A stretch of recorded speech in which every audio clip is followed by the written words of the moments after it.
Municipality పరిధిలోని voter జాబితా పూర్తిగా తప్పుల తడకగా మారిందని, వెంటనే సవరించాలని తెలంగాణ రాజ్యాధికార పార్టీ భూపాలపల్లి జిల్లా అధ్యక్షుడు రవి పటేల్ డిమాండ్ చేశారు. జయశంకర్ జిల్లా కేంద్రంలో వారు మీడియాతో మాట్లాడారు.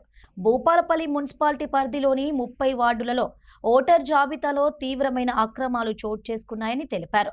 వెంటనే సవరించాలని అధికారులను డిమాండ్ చేశారు.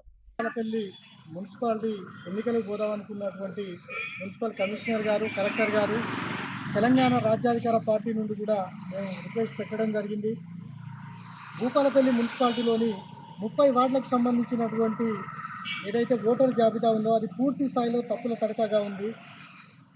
భారత రాజ్యాంగం ఇచ్చినటువంటి ఓటు హక్కును ప్రతి ఒక్కరూ కూడా వాళ్ళకు నచ్చినటువంటి అభ్యర్థిని ఎన్నుకున్నటువంటి హక్కు ఉంది.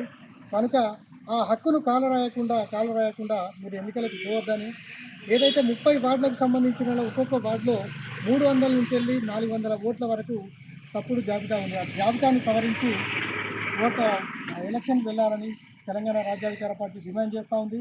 ఈ ప్రతిపాదనను మీరు సూచనగా తీసుకొని ఆల్ పార్టీ మీటింగ్ నిన్న మున్సిపల్ ఆఫీస్లో, అలాగే ఈరోజు కలెక్టర్ ఆఫీస్లో కూడా పెట్టడం జరిగింది.